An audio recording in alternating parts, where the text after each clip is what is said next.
2024 এবং 25 নভেম্বরও আমরা লক্ষ লক্ষ লোক আমরা উপস্থিত হয়েছিলাম। কি কারণে উপস্থিত হয়েছিলাম? আমাদের দাবি ছিল একটি, এই যে বাংলাদেশ থেকে লুটপাট দুর্নীতির মাধ্যমে বিদেশের টাকা পাচার হয়েছে, সেই পাচারকৃত টাকা ফেরত আনতে হবে। ফেরত আনতে কি লাগবে? একটা আইন লাগবে। সেই আইনটি কি? অবৈধ অর্থ উদ্ধার ও গণমুখী বিনিয়োগ জাতীয় সংস্থা নামে আমরা সরকারের কাছে, এই ডক্টর মোহাম্মদ ইউনূসের অন্তর্বর্তীকালীন সরকারের কাছে আমরা আহ্বান করেছিলাম যে আইনটি পাশ করতে হবে। এই আইনটি হবে একটি স্বাধীন জাতীয় সংস্থা। এই আমরা অন্য কিছু চাই না তার কাছে।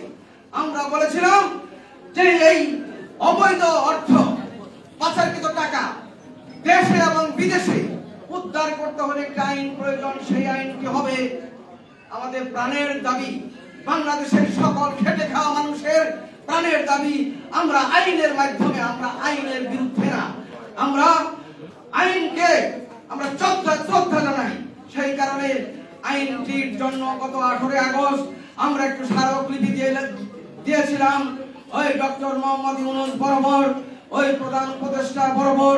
কিন্তু আমাদেরকে নানান ধরনের উৎসাহ দিয়ে, নানান ধরনের কথা বলে আমাদের সাথে প্রতারণা করা হয়েছে।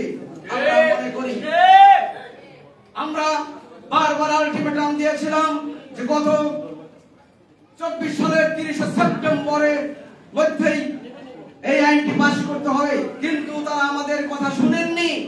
আমাদেরকে একবার ডাকলেন না, এবং আমরা বারবার তাগাদা পত্র দেওয়ার পরে আইন পাশের ব্যাপারে কোনো উদ্যোগই নেননি। কিন্তু ডক্টর মোহাম্মদ ইউনূস কি বলেছেন? ওই জাতিসংঘের ভাষণে বলেছেন বাংলাদেশ থেকে যে লুটপাট দুর্নীতির মাধ্যমে যে টাকাগুলি পাচার হয়েছে, সেই টাকাগুলি ফেরত আনার জন্য পৃথিবীর সকল রাষ্ট্রের প্রধান দেশ অনুরোধ করেছেন। তাই নয় কি? কিন্তু উনি ওনার মতো করে, আমার দাবিটা কাদের দাবি? হচ্ছে আমাদের দাবি। এই অহিংস গণপ্রথান বাংলাদেশের দাবি, এটি ছিল আমাদের প্রধান দাবি। বাংলাদেশের যে অর্থনৈতিক সমস্যা, অর্থনৈতিক যে মুক্তি, আজ পর্যন্ত বাংলাদেশ স্বাধীন হওয়ার 54 বছরে আমরা এই অর্থনৈতিক মুক্তি পাই। সেই কারণে আমরা যারা খেটে খাওয়া মানুষ, যারা কৃষক, ক্ষেত মজুর, যারা আমরা অর্থভাবে পুষ্টিহীনতায় ভুগছি, অর্থভাবে আমরা কৃষিকাজ চালাতে পারি না, অর্থভাবে যারা আমরা আমাদের সন্তানদের লেখাপড়া করতে পারি না, তারা আমরা বলেছিলাম এই অবৈধ অর্থ উদ্ধার করে আমাদেরকে বিনা সুদে, বিনা জামানতে, সহজ শর্তে ফেরতযোগ্য আমাদেরকে ঋণ দিতে হবে।